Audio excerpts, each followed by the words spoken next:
The message arrived during the royal banquet, delivered by a trembling courier who'd been ordered to interrupt regardless of protocol. Princess Kira of the Valreen Empire took the data chip with barely concealed annoyance, her violet scales shimmering under the crystalline chandeliers. Around her, the nobility continued their celebrations, unaware that everything was about to change. She inserted the chip into her wrist display. The message was brief, formal, and utterly absurd.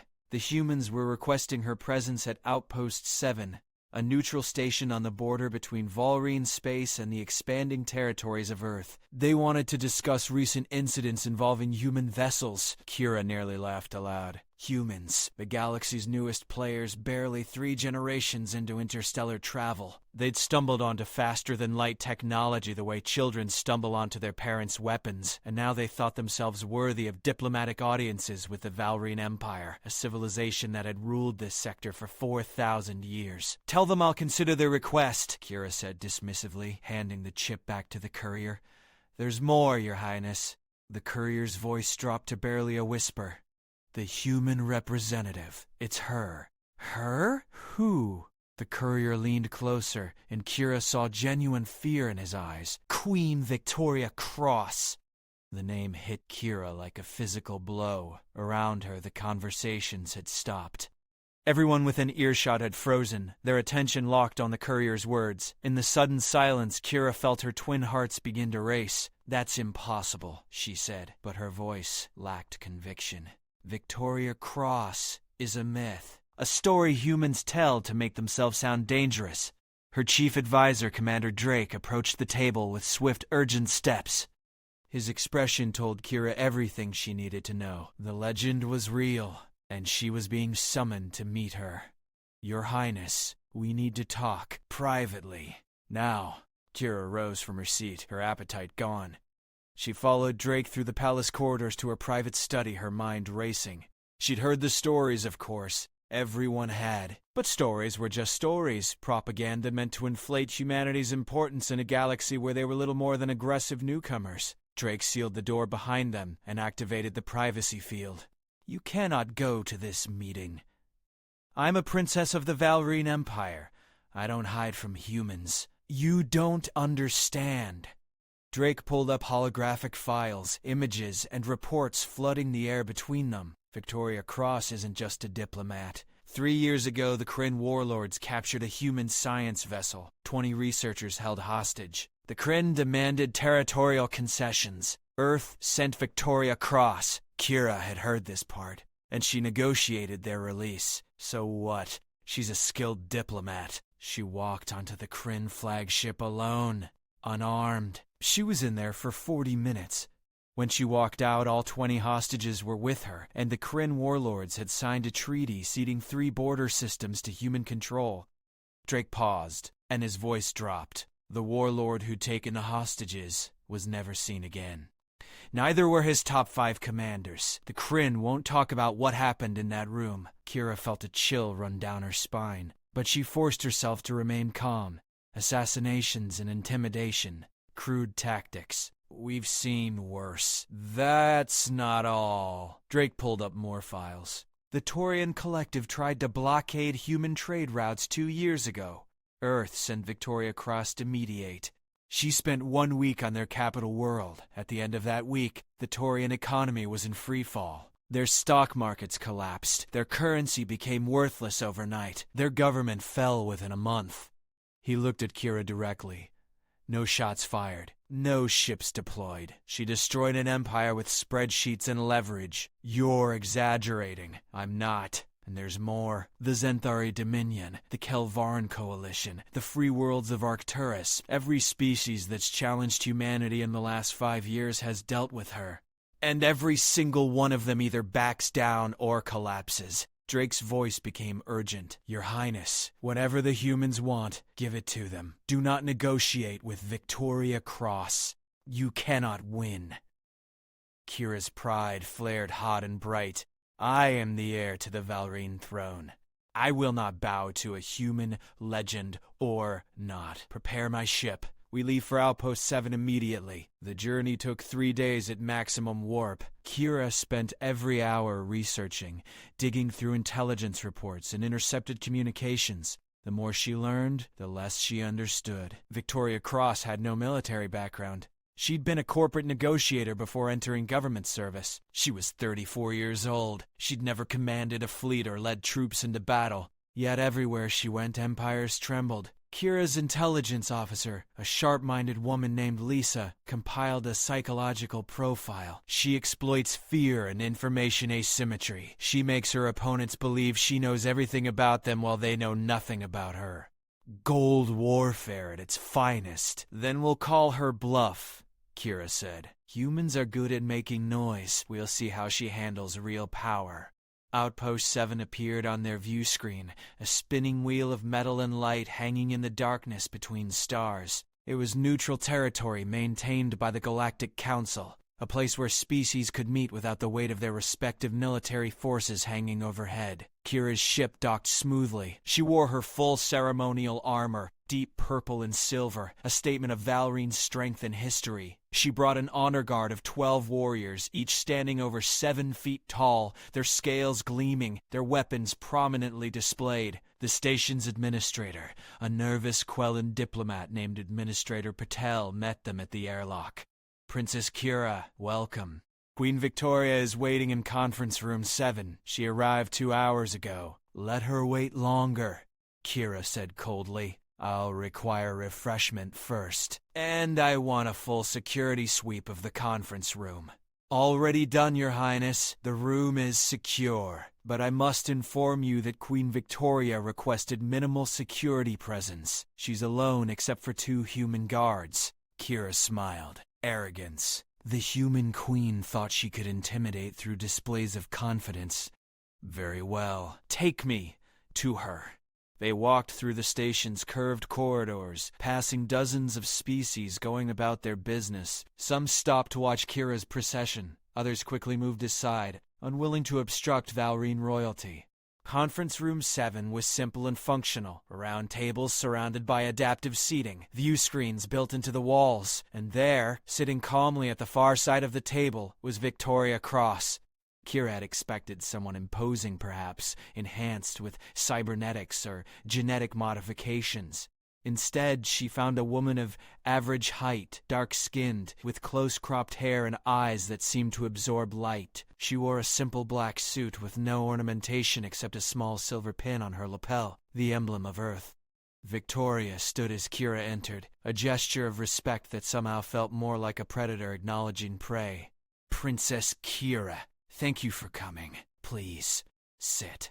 Kira settled into her seat, her honor guard arraying themselves behind her. Victoria's 2 guards, both wearing dark uniforms, stood motionless by the door. They looked relaxed, almost bored, as if this meeting held no danger for them at all. Let's dispense with pleasantries, Kira said. You requested this meeting. State your business. Victoria smiled faintly. Direct. I appreciate that. Very well. 6 weeks ago, 3 Valreen warships intercepted a human colony transport near the Terrace Nebula. The transport was disabled and boarded. 218 human colonists were taken into Valreen custody. I want them back. Kira felt her confidence solidify. So that was what this was about. Those vessels were illegally entering Valgreen-controlled space. They were detained according to standard protocol. The Terrace Nebula is unclaimed territory under Galactic Council regulations. Your warships had no legal authority there. The Council's maps are outdated. The Valreen Empire has claimed that region for 6 months. Your colonists ignored our warnings. Victoria's expression didn't change. Do you have the colonists? They're being held on a detention facility in the Kelnar system. They're unharmed and will be processed for deportation once their legal status is determined. How long will that take? Kira shrugged. Months. Perhaps years.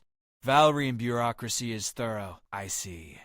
Victoria stood, smoothing her suit. Then we have nothing more to discuss. Princess Kira, I gave you the opportunity to resolve this peacefully. You've chosen a different path. I respect that choice even if I think it's a mistake. She turned toward the door and Kira felt a flash of satisfaction. Legendary Victoria Cross, walking away defeated. That's it. You're giving up? Victoria paused, glancing back over her shoulder. I never give up, Princess. I simply recognize when talking is no longer productive. You'll have your colonists back within the week, one way or another. The question is what condition your empire will be in when that happens. Is that a threat? It's a statement of fact. Goodbye, Princess. Victoria walked out, her guards following. The door sealed behind them with a soft hiss. Kira sat in stunned silence for a moment, then burst out laughing. That's the terrifying Victoria Cross? She bluffs, threatens vaguely, then runs away when challenged. The legends are nonsense. Commander Drake didn't share her amusement? Your Highness, I recommend we return to the flagship immediately and contact. His words were cut off by a sudden alarm blaring throughout the station. Kira's wrist display lit up with urgent messages. She pulled them up, frowning. End! The first message was from her flagship's commander. Your Highness, all our ships just lost power. Every system is down. We're dead in space. The second message was from Valreen High Command. Emergency alert, 37 warships across 3 sectors have experienced simultaneous system failures. Cause unknown. All vessels are non-responsive. The third message was from Valreen Central Intelligence. Code Black Situation. Human cyberweapon detected in our military networks. Extent of infiltration unknown. Recommend immediate lockdown of all. The message cut off. Kira stared at her display, her mind struggling to process what she was seeing. 37 warships. 3 sectors. Simultaneous failures. It wasn't possible. The Valreen military network was the most secure in the galaxy, protected by quantum encryption and isolated systems. Nothing could penetrate it, certainly not humanity's primitive technology. Drake was shouting orders into his communicator, but Kira barely heard him. She was remembering Victoria's words. You'll have your colonists back within the week one way or another. This wasn't a negotiation. It had never been a negotiation. It was an ultimatum delivered with a smile, and Kira had been too arrogant to see it. The conference room door opened again. Victoria Cross walked back in, alone this time, her expression utterly calm. I forgot to mention something, Princess. It seemed rude to leave without proper closure. Kira's guards reached for their weapons, but Victoria raised a hand. I wouldn't. Your guns use electronic firing mechanisms. They won't work right now. Neither will your communicators, your shields, or your ship's weapons. I've disabled them all. How? Kira's voice came out as a whisper. Humanity has been at war with itself for our entire history. We've spent 10,000 years learning how to fight the most dangerous, creative, and adaptable enemy in the known galaxy, ourselves. We've perfected every form of warfare, physical, economic, psychological, digital. When we finally reached the stars and met other species, do you know what we discovered? Victoria sat down across from Kira, leaning back casually. We discovered that none of you had ever really fought before. Not like we have.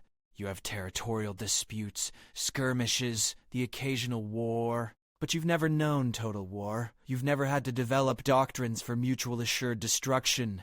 Never had to create weapons capable of ending all life on your homeworld. Psh! She pulled out a small data pad and slid it across the table. This contains footage from 3 years ago. The Kryn warlords, before they met me.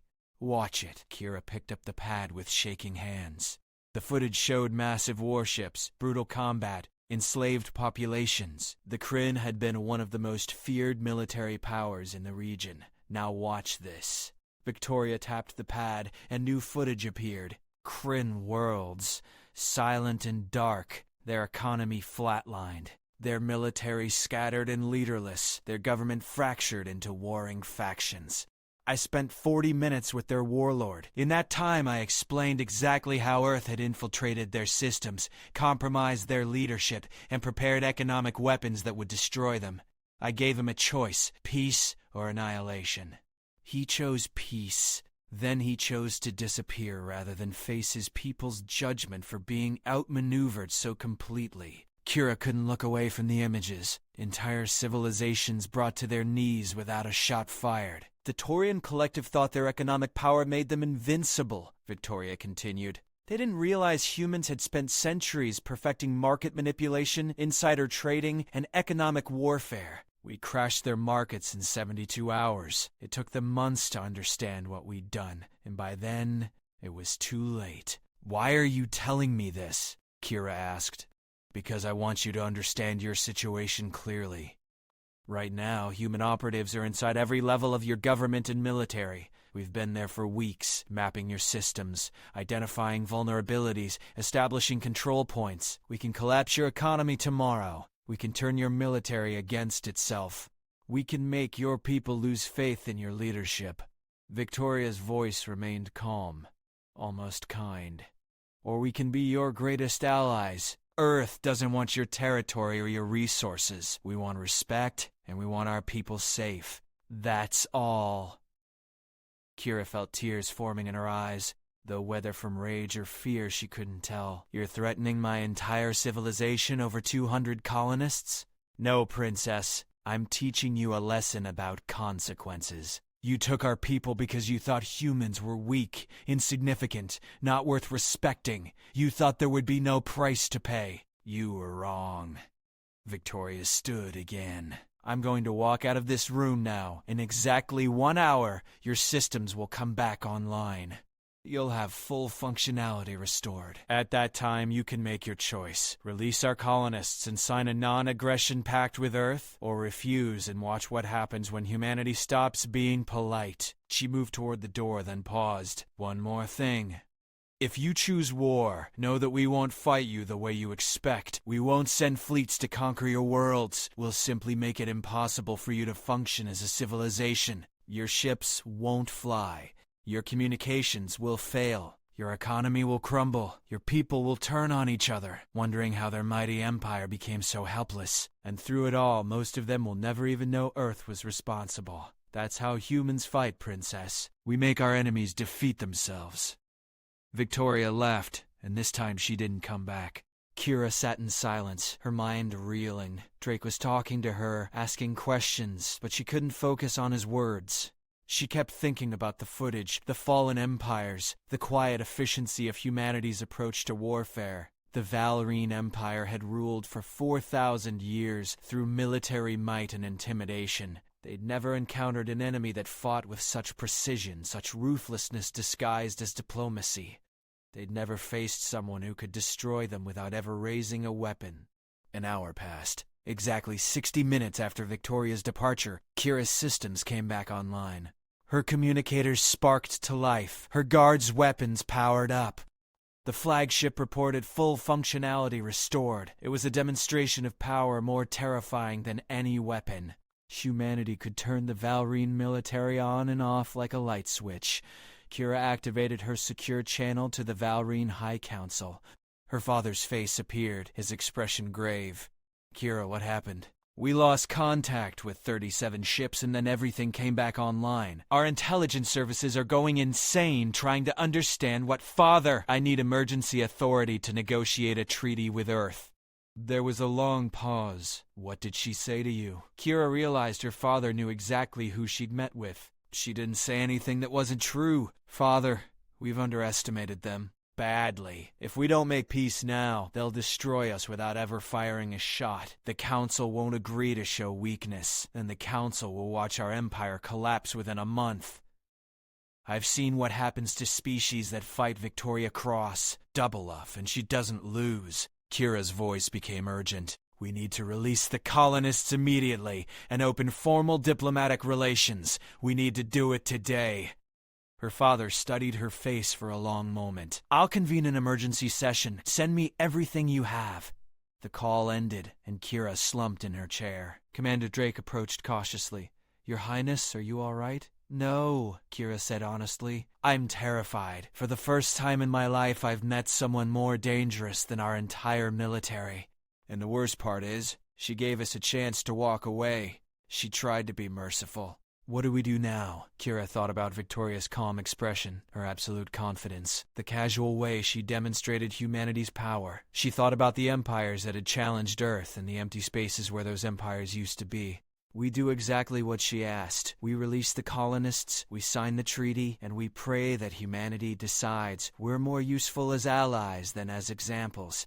3 days later, Kira stood on the observation deck of Outpost 7, watching as the human colony transport docked. 218 colonists disembarked, confused but unharmed, greeted by Earth officials who'd been waiting to bring them home. Victoria Cross stood beside Kira, both women watching in silence as families reunited and relief flooded through the crowd. "Thank you," Victoria said quietly. "I know this wasn't an easy decision. You didn't leave me much choice." "No, I suppose I didn't. But you could have chosen pride over pragmatism. Many leaders do. It usually ends badly for their people." Kira turned to face her. "Why did you spare us? You could have made an example of the Valreen Empire. Instead, you're offering us a trade agreement and mutual defense pact." "Why?" Victoria smiled, and for the first time, Kira saw genuine warmth in it. "Because humanity learned a long time ago that making enemies is easy. Making allies is harder, but infinitely more valuable. We don't want to rule the galaxy, Princess. We want to be part of it. We want partners, not subjects. But you'll destroy anyone who threatens you." Without hesitation, Victoria agreed. Humans have a saying, walk softly and carry a big stick. "We prefer peace, but we're very, very good at war. It's better for everyone if we never have to prove just how good." Kira watched the colonists filing past, heading home to families who thought they'd been lost. She thought about how close her empire had come to destruction, how easily Victoria could have chosen violence instead of mercy. "I heard the stories about you," Kira said. "I thought they were exaggerations."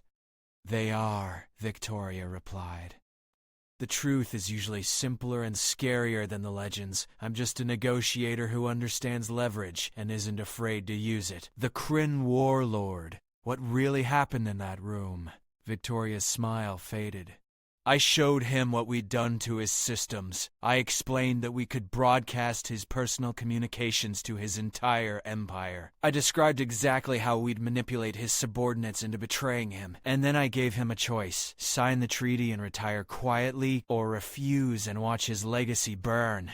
She paused. He chose retirement. What happened after that was his own decision, not mine. "And the Taurian economy? They built their wealth on exploiting smaller species. We simply revealed that exploitation to the galaxy and made it impossible for them to continue. Their economy collapsed because it was built on lies. We just turned on the lights." Kira felt a chill run through her. Victoria Cross wasn't a monster or a warrior. She was something more dangerous, a mirror that showed civilizations exactly what they were, forcing them to confront the ugly truths they'd been hiding from themselves and others. "I'm going to have nightmares about you," Kira admitted. "Good," Victoria said. "Fear keeps people honest. It reminds them that actions have consequences." She extended her hand. "But I'd rather we be friends than enemies, Princess. Earth could use an ally like the Valreen Empire. And I think you could use partners who understand that strength isn't just about ships and weapons." Kira hesitated, then took Victoria's hand. The human's grip was firm, warm, utterly human. Yet Kira knew that behind that ordinary appearance was a mind capable of toppling empires with nothing but information and will. "One question," Kira said. "How long have you been inside our systems?" Victoria's smile returned. "Before I sent the invitation to this meeting, I needed to make sure you'd come. So all of this was planned from the beginning. All of this was prepared for. I hoped you'd be reasonable. I planned for the possibility that you wouldn't be. That's the difference between humans and most other species, Princess. We always have a backup plan, usually several."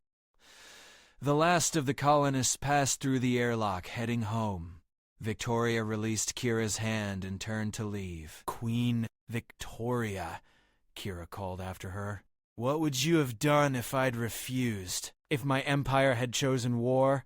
Victoria looked back, and in her eyes, Kira saw something ancient and cold, a reminder of humanity's 10,000-year history of perfecting violence. Then you would have learned why every species that hears my name trembles, Princess, and your empire would have become another cautionary tale told to young diplomats across the galaxy.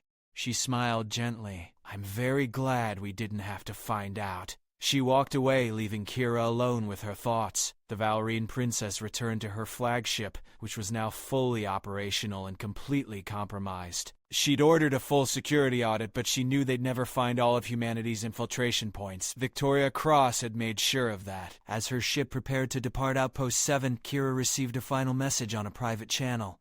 It was from Victoria. Thank you for choosing wisdom, Princess. The galaxy needs leaders who can adapt and grow. I look forward to our future cooperation. And remember, I didn't show you Earth's full capabilities today. What you saw was a gentle warning. If we ever have to meet like this again, I won't be so kind. Stay safe and keep your word. Victoria. Kira deleted the message, but the words remained burned into her memory. She understood now why empires fell when they faced Victoria Cross. It wasn't because humanity was stronger or more advanced. It was because they'd spent millennia learning how to fight themselves, and in doing so, they'd become masters of every form of warfare the galaxy could imagine, and dozens more that nobody else had considered possible. The Valreen Empire would honor the treaty. They would release all human prisoners, open trade negotiations, and become Earth's ally. Not because they wanted to, but because they'd glimpsed what would happen if they didn't. They'd seen the abyss that awaited species foolish enough to make enemies of humanity, and they'd chosen survival over pride. As her ship jumped to hyperspace, heading home to an empire that would never be quite as confident again, Princess Kira finally understood why hearing the name Victoria Cross made her tremble.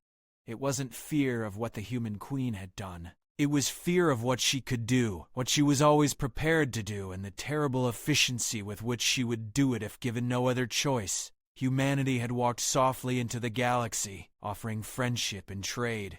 But they carried the biggest stick anyone had ever seen, and they were frighteningly good at using it.